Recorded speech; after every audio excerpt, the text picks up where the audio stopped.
don't have any other branch. हमारी कोई अन्य शाखा नहीं है, नकालों से सावधान। जय हिंद बच्चों।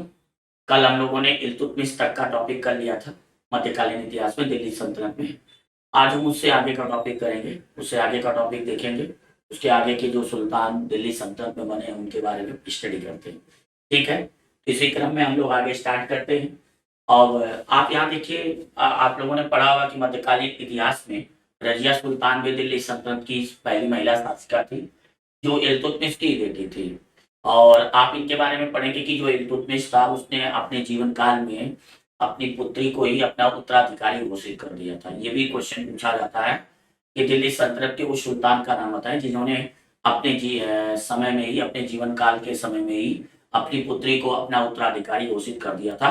तो वो शासिका थी आपका इल्तुतमिश वो शासक था जिसने ऐसा किया था। अब यहाँ पर हम देखते हैं कि रजिया सुल्तान के लिए उन्होंने जो है दिल्ली सल्तनत में सिक्के भी जारी किए थे। यहाँ पर देखिए लिखा है कि यहाँ पर देखो लिखा है ग्वालियर ग्वालियर विजय।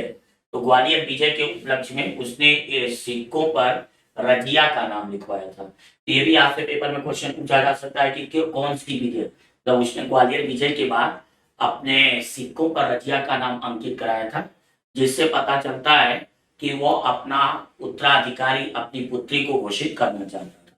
इसके बाद देखिए इन्हें अपने पुत्र के कब्र पर, नासिरुद्दीन महमूद की कब्र पर उसने मकबरा बनवाया था, जिसे भारत का पहला मकबरा कहते हैं। ये सुल्तान गढ़ी का मकबरा है। तो कई बार पेपर में आ जाता है कि मकबरा की जो स्टार्टिंग हुई, मकबरा शैली की जो स्टार्टिंग हुई वो कहाँ से हुई, तो इसका उत्तर हो जाएगा आपका सुल्तान गढ़ी मकबरे से हुई, है ना, जो इल्तुतमिश ने अपने पुत्र की कब्र पर बनवाया था। इसके अलावा इल्तुतमिश के शासन में एक और खास बात थी कि अगर किसी व्यक्ति को न्याय की आवश्यकता होती थी तो लाल वस्त्र पहनता था, लाल वस्त्र पहनता था। मतलब उससे पता लग जाता था कि इस व्यक्ति को न्याय की आवश्यकता है, न्याय की जरूरत है। तो ये भी इसके शासन की एक प्रमुख बात थी।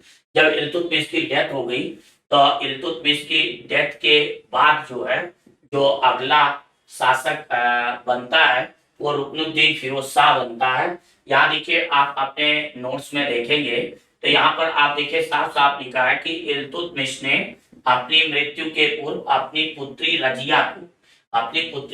रजिया को जो है दिल्ली सल्तनत की सत्ता सौंपने का विकल्प लिया था, लेकिन इल्तुतमिश की मृत्यु के बाद वो जो है शासक नहीं बन सकी थी। उसका रीजन कारण था कि उसके बेटे ने जो है उसकी सत्ता को संभाला। और ये देखिए यहाँ पर इसका नाम दिया है आपका रुकनुद्दीन फिरोज शाह। तो ये भी आपको ध्यान रखना है कि इल्तुतमिश की मृत्यु के बाद जो है तुरंत जो है रजिया सुल्तान नहीं बन पाई थी। उसके बाद रुकनुद्दीन फिरोज शाह जो है दिल्ली सल्तनत का सुल्तान बना था। फिर आगे देखते हैं अगला पॉइंट्स। अब देखिए रजिया का जो टाइम पीरियड है ये बेसिकली 1236 से 1240 तक का माना जाता है।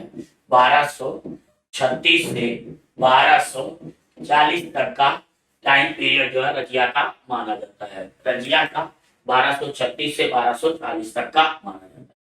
यहाँ देखिए ये लिखा हुआ है पहला और अंतिम, मतलब पहला भी थी अंतिम भी थी। यहाँ से पेपर में बन सकता है कि दिल्ली सल्तनत की पहली महिला शासिका और अंतिम महिला शासिका दोनों में ही उत्तर आपका रजिया हो जाएगा। यहाँ देखिए कुछ मध्यकालीन शासक की महिलाओं का यहाँ पे क्रम दिया गया है। यहाँ पर आप देखेंगे तो कुछ महिलाओं का क्रम जो है दिया गया है। जैसे यहाँ पर आप देखिए रजिया सुल्तान गुलाम वंश की थी, रानी रुद्रमा काकती वंश की थी, द्वार समुद्र में इनकी राजधानी थी। मरदूम जहां बहमनी की थी, रानी दुगावती गोंड की थी, चांद बीबी सुल्तान अहमद शाह की थी। तो इस तरह से कुछ मध्यकालीन महिला शासिकाओं का नाम दिया गया है। ये भी परीक्षा की एग्जाम के लिए इंपॉर्टेंट है, यहाँ से भी क्वेश्चन पेपर में बन जाता है। इसके बाद अगला देखिए जो जब ये क्या नाम है रजिया सुल्तान दिल्ली सल्तनत पर बैठी तो उसका जो वहां के तुर्क अमीर थे उन लोगों ने इसका विरोध किया था, जो कि वो नहीं चाहते थे कि कोई महिला शासिका बने। इसके अलावा जब इल्तुतमिश का टॉपिक आप पढ़ेंगे तो इल्तुतमिश में एक और आता है चालीसा ग्रुप। मतलब ये चालीसा ग्रुप की स्थापना की थी इल्तुतमिश ने। मतलब इन्हीं की सलाह से, इन्हीं के मतलब सजेशन से वो अपना शासन चलाता था। आप ऐसे समझें कि एक तरह की ये इल्तुतमिश के शासन की काउंसिल ऑफ मिनिस्टर थी, मंत्रिपरिषद थी। जैसे आज के समय में आप पढ़ते हैं कि भारत का प्रधानमंत्री और उसके नेतृत्व में मंत्रिपरिषद होती है जो राष्ट्रपति को समय समय पे सलाह देती रहती है और राष्ट्रपति उसी की सलाह पर काम करता है, उन्हीं के सलाह पर वो निर्णय को आगे बढ़ाता है। तो ऐसे ही ये चालीसा ग्रुप की स्थापना की गई थी। तो इस चालीसा ग्रुप के सदस्य, ज्यादातर सदस्य इसको, रजिया सुल्तान को दिल्ली सल्तनत के सुल्तान के रूप में पसंद नहीं करते थे। इसीलिए कभी कभी पेपर में क्वेश्चन पूछा जाता है कि रजिया की असफलता का कारण क्या है। तो रजिया की असफलता का जो कारण है, कई बार ये आपको मिलेगा, एक महिला थी। महिला होने के कारण इसे पुरुष वर्ग का, जो पुरुष वर्ग थे शासन में, पुरुष वर्ग के जो अधिकारी थे उस समय के, वो लोग पूरा सपोर्ट नहीं करते थे, मदद नहीं करते थे। ये रजिया सुल्तान की असफलता का एक कारण माना जाता है। दूसरा, याकूत खान। याकूत खान नामक अबिसिनियाई अमीर पर, ये जो गैर तुर्क था, उस पर आरोप लगाया गया रजिया पर कि उसको ज्यादा इंपॉर्टेंस देते हैं, ज्यादा महत्व देते हैं। इन्हीं सब कारणों से, इन्हीं सब वजहों से जो है रजिया का जो है प्रभाव कम होने लगा दिल्ली सल्तनत में, और लास्ट में उसे सत्ता से बेदखल कर दिया जाता, गद्दी से हटा दिया। चलिए इसके बाद देखते हैं अगला शासक रजिया के बाद जो महत्वपूर्ण शासक बलबन है।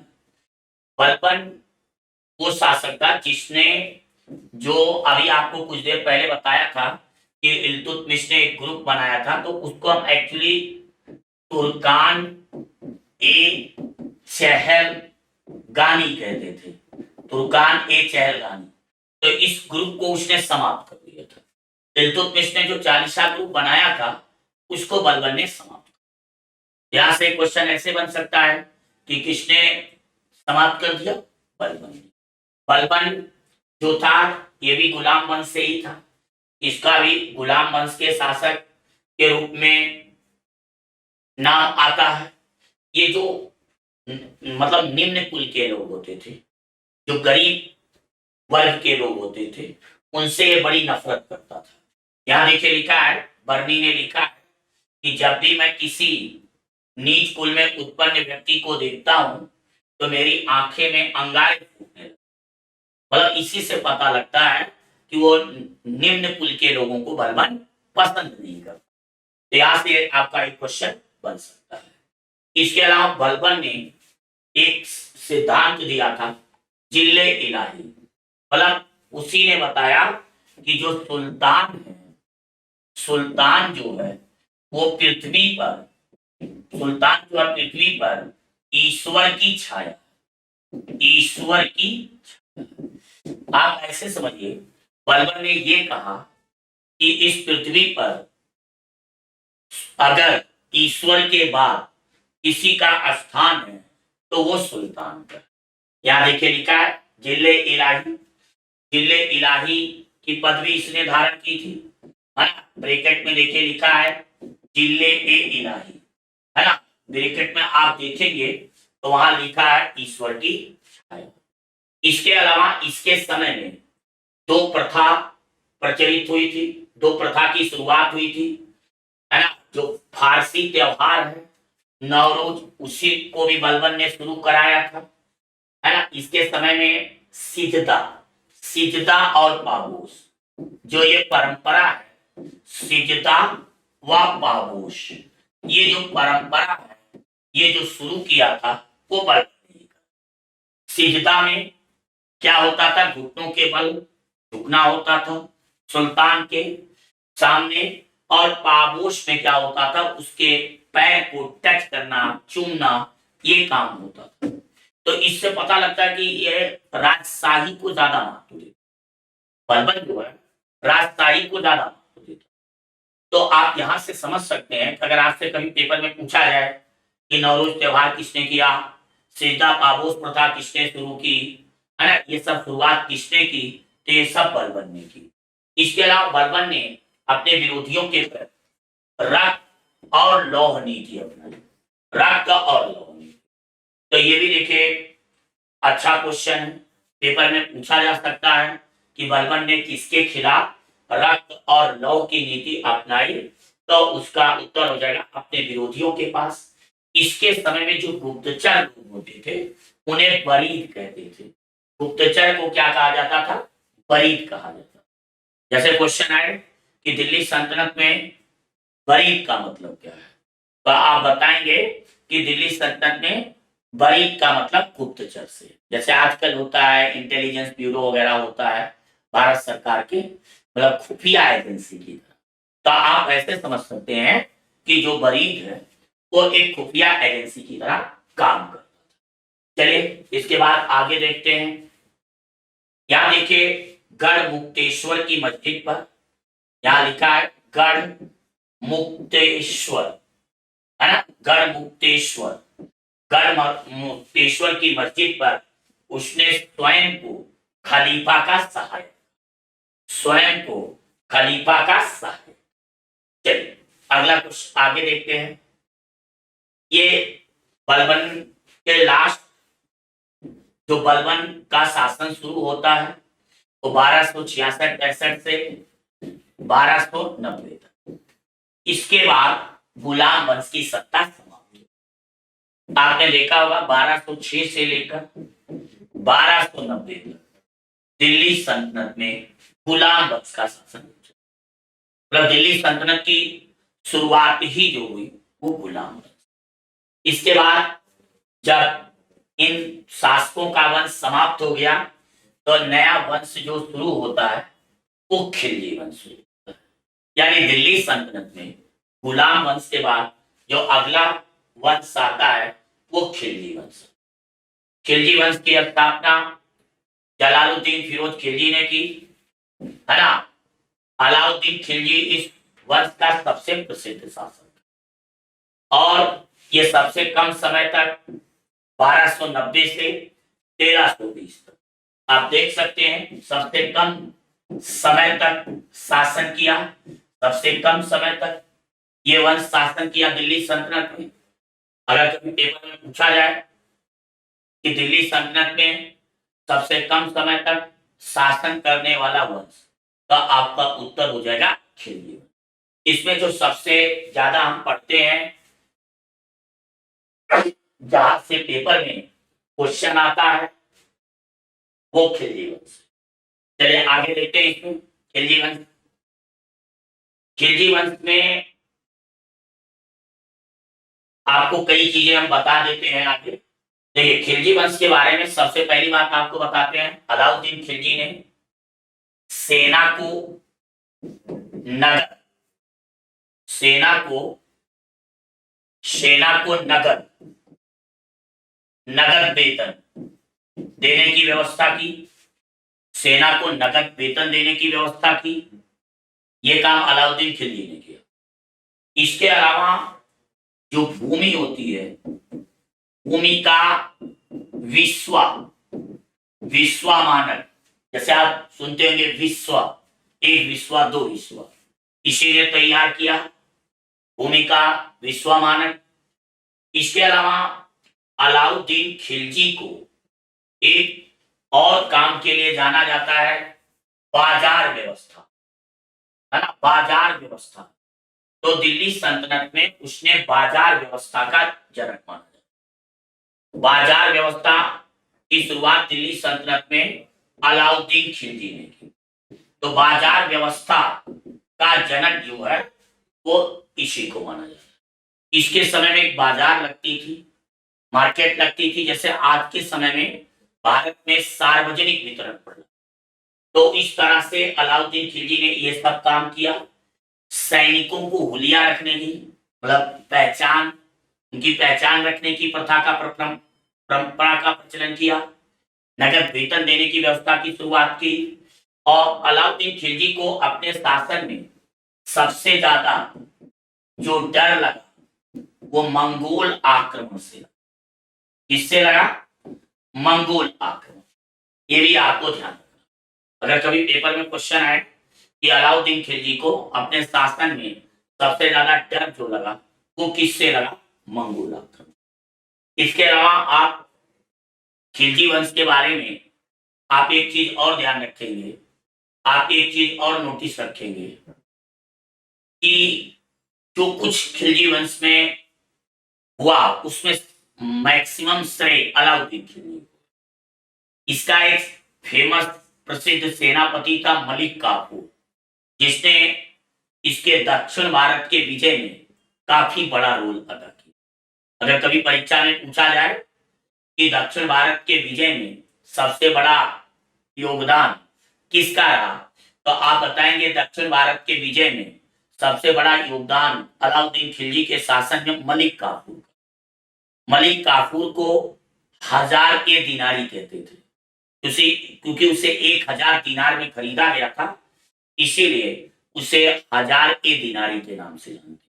ये सब आपको बताए जाएंगे, आपको इसके नोट्स मिल जाएंगे पीपीटी के रूप में आपको, ठीक है। तो ये सब चीजें आपको ध्यान रखना है। उसे 1000 दिनारी कहते थे। उसका फेमस सेनापति मलिक काफूर था, जिसने दक्षिण भारत के विजय में उसका महत्वपूर्ण योगदान दिया। इसी के समय में अलाउद्दीन खिलजी के समय में ही मुस्लिम सत्ता का विस्तार दक्षिण भारत में। जैसे आपसे पेपर में पूछा जाए कि किसके समय में या किसके शासन काल में मुस्लिम सत्ता का विस्तार दक्षिण भारत तक हुआ, तो अलाउद्दीन खिलजी, ठीक है। ये सब मुख्य बातें हैं। सेना को नगद वेतन, भूमि के लिए विश्वा प्रणाली। इसके अलावा अलाउद्दीन के समय में भू राजस्व व्यवस्था का निर्धारण, विश्वा को मानक बनाया गया, सैनिकों को हुलिया रखने का, दिल्ली सल्तनत पे बाजार व्यवस्था का जनक, इसके समय में बाजार व्यवस्था लगाई गई। इसकी सेना बहुत बड़ी थी, सेना के खर्च पर, सेना के रख रखाव पे खर्च करता था, और टैक्स भी उपज का 50% लिया जाता था। ये सब इसके शासन की मुख्य विशेषता थी। इसके अलावा अलाउद्दीन खिलजी के समय में आप ये जानेंगे कि दक्षिण भारत तक मुस्लिम सत्ता का विस्तार पहली बार, ठीक है। चलिए आगे देखते हैं इंपॉर्टेंट टॉपिक। अगला टॉपिक है, देखिए यहाँ मेन मुगल वंश। मुगल वंश की शुरुआत आपको पता है, बाबर इसका संस्थापक था। आप जानते होंगे बाबर ने इसकी शुरुआत की थी। बाबर का जो संबंध था फरगना से था, फरगना रियासत से था। बाबर ने 1526 में पानीपत के प्रथम युद्ध में इब्राहिम लोदी को हरा दिया था। इब्राहिम लोदी को हरा दिया था, जो लोदी वंश का अंतिम शासक था। और ये भी ध्यान रखना, इब्राहिम लोदी दिल्ली सल्तनत का अंतिम शासक है, और यही एक ऐसा शासक है जो युद्ध स्थल में मारा। अगर आपसे पेपर में पूछा कि पानीपत प्रथम युद्ध किसके किसके बीच हुआ, बाबर इब्राहिम लोदी, आप ये समझे कि इस युद्ध के बाद से भारत में एक नया साम्राज्य शुरू होता है जिसका नाम मुगल वंश। इसके अलावा ये जो इब्राहिम लोदी था, ये युद्ध स्थल में मारा गया। लोधी वंश का शासक था, दिल्ली सल्तनत का अंतिम वंश लोधी वंश था। अगर परीक्षा में पूछा जाए कि दिल्ली सल्तनत का अंतिम वंश, तो आप कहेंगे लोधी वंश। दिल्ली सल्तनत की जो समाप्ति हुई वो लोधी वंश। और यहां पर एक चीज और आप नोटिस करिए, ध्यान रखिए, कि शुरुआत में बाबर जो था कोई बहुत बड़ा शासक नहीं था, लेकिन जब उसने भारत में पानीपत के युद्ध में इब्राहिम लोधी को पराजित कर दिया, हरा दिया, तो उसका कॉन्फिडेंस बढ़ गया और उसे लगा कि भारत के साम्राज्य में हम अपना साम्राज्य स्थापित कर। जिस समय बाबर ने मुगल साम्राज्य की नींव रखी, उस समय राजधानी आगरा थी। लोधी वंश का एक शासक था जिसका नाम है सिकंदर लोधी। ध्यान रखना, ये शासक था सिकंदर लोधी। ये लोधी वंश का सबसे फेमस शासक है। इसी ने आगरा शहर की नींव रखी।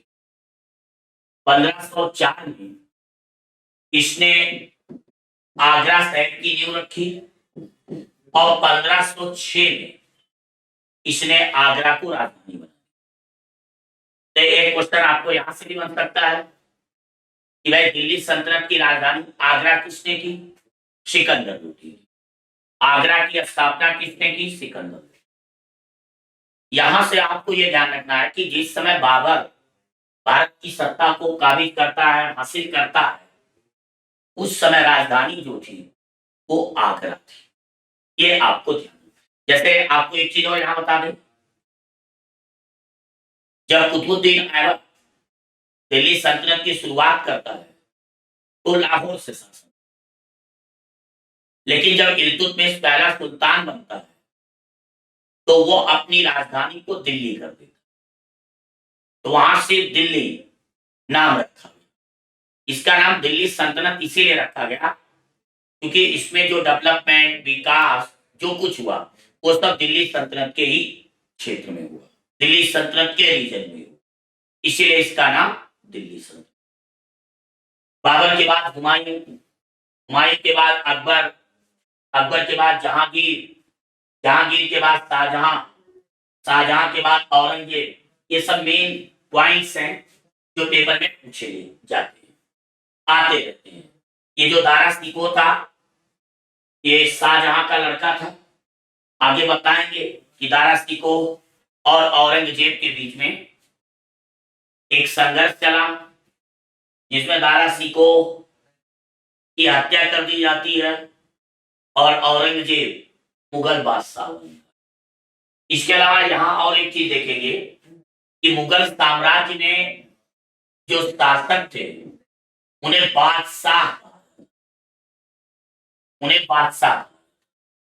इससे पहले आपने दिल्ली सल्तनत पढ़ा था तो उसमें सुल्तान, ये आपको ध्यान रखना। चलिए आगे देखते हैं।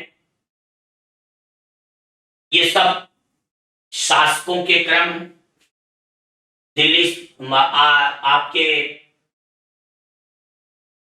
मुगल काल के, तो आपको इतना नहीं पढ़ना है, इसमें से कुछ मेन जो है वो आपको पढ़ना है, इतना ज्यादा आपके एग्जाम में नहीं आता। फिर इसके बाद आगे देखते हैं, जैसे ये देखिए मकबरे वगैरह, इनके मकबरे वगैरह से क्वेश्चन आ जाता है।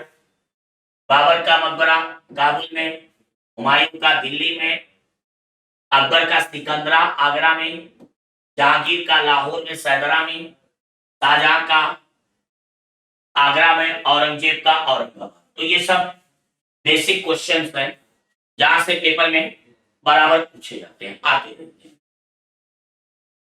मुगल काल का जो अंतिम शासक था वो बहादुर शाह जफर था, बहादुर शाह जफर द्वितीय।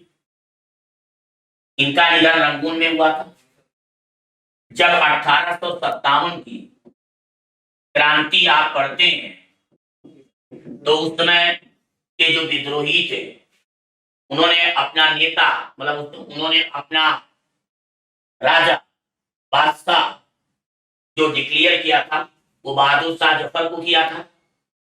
ये अंतिम मुगल बादशाह। इसके बाद आप पढ़ते होंगे कि 1858 से 1947 तक, 47 तक ब्रिटिश महारानी का शासन आ जाता है, कंपनी का शासन समाप्त हो जाता है ना। यहाँ से ब्रिटिश महारानी का शासन आ जाता है, यहाँ से भारत में बादशाही का शासन समाप्त हो जाता है, मुगल काल की सत्ता समाप्त। यहाँ से अगर पेपर में पूछा जाए कि वैसे तो सत्ता 1773 के रेगुलेटिंग एक्ट से ही समाप्त हो जाती है, लेकिन फाइनली जो बादशाह की परंपरा थी, बादशाह पद था, बादशाह का नाम था, वो लास्ट में इसी अधिनियम से 1858 के अधिनियम से समाप्त कर दिया। और अंतिम मुगल बादशाह जो रहते हैं वो आपके बहादुर शाह जफर। जब बाबर ने भारत पर आक्रमण किया था तो उसमें अलग अलग क्षेत्रों के अलग अलग शासक थे। इसमें आप देखिए राणा सांगा मेवाड़ के थे, बहुत महत्वपूर्ण है। विजयनगर के शासक कृष्णदेव राय थे, ये भी बहुत महत्वपूर्ण है। और ये दिल्ली का इब्राहिम लोधी था, ये भी एक इंपॉर्टेंट क्वेश्चन है जो अभी आप पढ़े ही हैं। तो ये कुछ महत्वपूर्ण शासक थे जो बाबर के आक्रमण के समय भारत पर शासन करते। विजयनगर शासन कृष्णदेव राय आप जानते हैं, बहुत फेमस शासक है, बहुत प्रसिद्ध शासक है। मेवाड़ राणा सांगा, अभी इनके बारे में आगे देखेंगे। इसके बाद बाबर ने जब भारत में एंट्री की तो शुरुआती दौर में ही कई सारे युद्ध उन्होंने लड़े।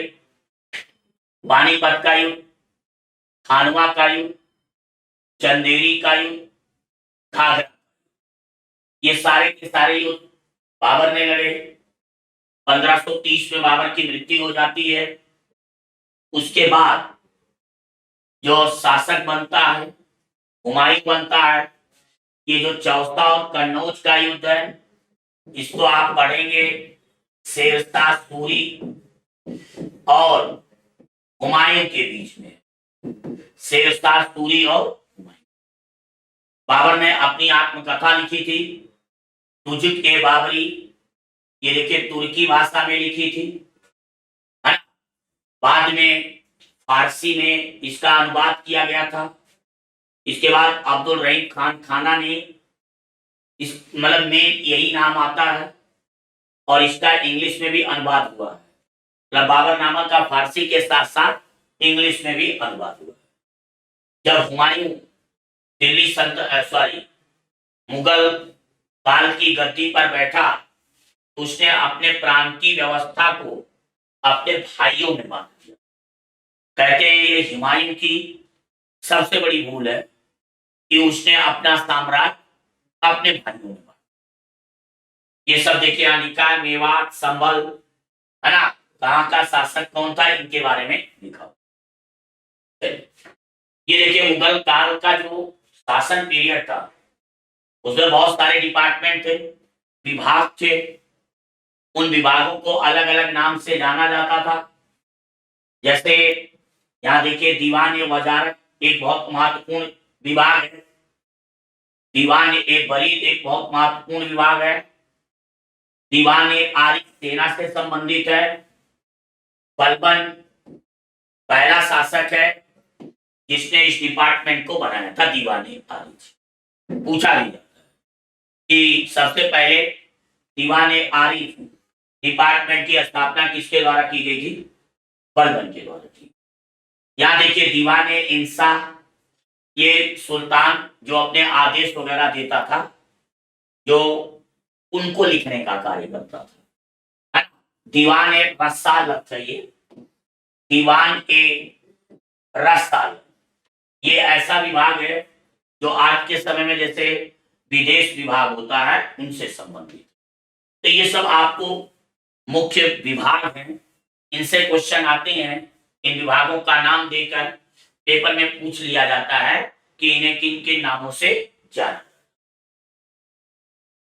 यहाँ देखिए जितने भी युद्ध हुए हैं मेन उनकी लिस्टिंग है। साथ साथ देखिए पानीपत का युद्ध बाबर इब्राहिम लोधी के में, जिसमें विजय हुई बाबर की, ठीक है। फिर इसके बाद देखिए खानवा का युद्ध, ये बाबर और राणा सांगा के बीच बहुत फेमस युद्ध है। इसके बाद बाबर के रास्ते में जो रुकावट थे राजपूत लोग, वो एक तरह से नहीं रह जाते हैं। कहा जाता है कि बाबर को उस समय रोकने की शक्ति जो राजपूत में थी, मेवाड़ शासक राणा सांगा में थी। बाबर को इस युद्ध के बाद काफी बड़ा आत्मविश्वास मिल जाता है, काफी बड़े पैमाने पे उसके आत्मविश्वास में वृद्धि हो जाती है और उसको लगता है कि अब हम भारत में स्वतंत्र रूप से शासन करेंगे। चंदेरी का युद्ध बाबर और मेदिनी राय, ये राय है, बाबर और मेदिनी राय के बीच में हुआ। घाघरा का युद्ध एक ऐसा युद्ध है, ये जो घाघरा का युद्ध है ये जल और थल दोनों पे लड़ा गया। अगर कभी पेपर में पूछा जाए कि कौन सा युद्ध जल और थल दोनों पे लड़ा गया, घाघरा का युद्ध। ये देखिए चौसा और कन्नौज का युद्ध। एक समय जब हुमायूं दिल्ली की गद्दी पर बैठ जाता है तो हुमायूं का जो एक बड़ा प्रतिद्वंदी था वो शेरशाह सूरी था। हुमायूं को अपने शासन में सबसे ज्यादा जो डर था वो शेरशाह सूरी से था। हुमायूं लंबे समय तक शासन नहीं कर पाता है। 1540 में उसके हाथ से एक बार गद्दी निकल जाती, एक बार दोबारा से अफगानों के हाथ में आ जाती है। ये जो शेरशाह सूरी थे, जिसे हम सूरी वंश भी कहते हैं, ये अफगान शासक थे, अफगान शासक के लोग थे। तो इन्होंने सूरी वंश की स्थापना की और लगभग 1540 से 1555 तक इन्होंने शासन किया। आप देखेंगे कि ये 15 साल हुमायूं का जीवन निष्कासित रूप में व्यतीत, मतलब उसके हाथ से दिल्ली की गद्दी छीन चुकी थी, आगरा की गद्दी छीन चुकी थी। मतलब आगरा कहेंगे, दिल्ली ना कहके, शेरशाह सूरी के हाथ में आ गया था। लेकिन शेरशाह सूरी ज्यादा लंबे समय तक शासन नहीं कर पाता है। 1545 में उसकी डेथ हो जाती है। उसकी डेथ के बाद उसके जो उत्तराधिकारी होते हैं उनमें इतनी योग्यता नहीं होती है कि वह साम्राज्य को, मतलब से सूरी साम्राज्य को एक लंबे समय तक एकीकृत करके चला सके। चौसा का युद्ध, कन्नौज का युद्ध, ये मुगल साम्राज्य की तकदीर तय कर देता है। ये जो लास्ट में कन्नौज का या बेग्राम का युद्ध हुआ, इसमें एक बार दोबारा से मुगलों की हाथ से सत्ता चली गई और शेरशाह सूरी के हाथ में। ये देखिए मच्छीवाड़ा और सरहिंद का युद्ध है। ये दो ऐसे युद्ध हैं जिससे हुमायूं को एक बार दोबारा से सत्ता मिलने का अवसर मिला। तो आपको याद रखना है इन युद्धों को, कि इन युद्धों से उन्हें एक बार दोबारा सत्ता प्राप्त करने का अवसर मिला। याद देखिए, अभी तक आपने पानीपत द्वितीय युद्ध नहीं पढ़ा था, प्रथम पढ़ा था। तो एक पानीपत द्वितीय युद्ध भी हुआ था। ये अकबर और हेमू के बीच में हुआ था। हेमू जो था दिल्ली का अंतिम हिंदू प्रधानमंत्री था। इस युद्ध में अकबर की तरफ से नेतृत्व जो किया था उसके सेनापति और हुमायूं के विश्वसनीय सेनापति ने किया था। और इस युद्ध में हेमू को पराजय मिलने के साथ, हेमू की हार होने के साथ, अकबर जो है स्वतंत्र शासक के रूप में आगे बढ़ा। 1556 में हुमायूं की डेथ हो जाती है। आपने पढ़ा होगा, तीन पनाह भवन दिल्ली में था। उसे पुस्तकों का बड़ा प्रेम था। उसने एक पुस्तकालय की स्थापना की थी। कहा जाता है उन पुस्तकालय की सीढ़ियों से लड़खड़ाने से, गिरने से उसकी डेथ हो जाती। इसलिए कभी कभी क्वेश्चन आता है कि उस शासक का नाम बताएं जो जीवन भर लड़खड़ाता रहा और अंत में उसकी मृत्यु लड़खड़ाने से हुई। तो उसका आंसर हुमायूं। हुमायूं को ज्योतिष में बहुत विश्वास था। सप्ताह में जितने दिन होते थे हर दिन वो अलग अलग रंग के कपड़े पहनता था। ये सब हुमायूं के कैरेक्टर की विशेषता थी। हुमायूं को दयालु मूर्ख भी कहा जाता है। दयालु ज्यादा था, इसीलिए कभी कभी वो ऐसे निर्णय ले लेता था जो राजनीतिक और कूटनीतिक दृष्टि से उसके लिए घातक साबित होते। ये सब हुमायूं की विशेषता थी। और बैरम खां, ये जो पानीपत का द्वितीय युद्ध था, बैरम खां ने यहाँ पे नेतृत्व किया था। बैरम खां एक योग्य सेनापति था। जब हुमायूं की मृत्यु हुई तो उस समय अकबर की उम्र काफी कम थी, ज्यादा नहीं थी। तो अकबर ने हुमायूं ने बैरम खां से वादा किया, वादा कराया कि आप जब तक हमारा बेटा वयस्क नहीं हो जाता है तब तक आप हमारे शासन प्रशासन की जिम्मेदारी में आप अपनी पूरी जिम्मेदारी के साथ निभाएंगे। और शुरुआत के दिनों में बैरम खां अकबर का बहुत विश्वसनीय भी था। अकबर के शासन में उसका बहुत बड़ा रोल था। तो इस तरह से पानीपत के द्वितीय युद्ध में ये चीज हुई। हल्दी घाटी का युद्ध, हल्दी घाटी राजस्थान, मुगल सेनापति इसमें मान सिंह राणा थे, मतलब मुगलों की तरफ से, और महाराणा प्रताप के बीच में हुई। ये इतिहास में बड़ा निर्णायक युद्ध माना जाता है। इस युद्ध के बाद राजपूतों की शक्ति राजस्थान में और कमजोर हो जाती है। इन्हीं के समय में अहमदनगर की शासिका चार बीबी थी, उनसे भी अकबर का अभियान हुआ, युद्ध हुआ। उसमें भी अकबर को विजय हासिल होती है। और अकबर का जो अंतिम विजय था, अंतिम युद्ध था, वो असीरगढ़ का। कभी कभी पेपर में आ जाता है कि अकबर का अंतिम युद्ध क्या था, असीरगढ़ का विजय। ये सारे युद्ध आप लोग देख डालिए पेपर के लिहाज से। पेपर में, परीक्षाओं में ये सब बराबर पूछे जाते हैं।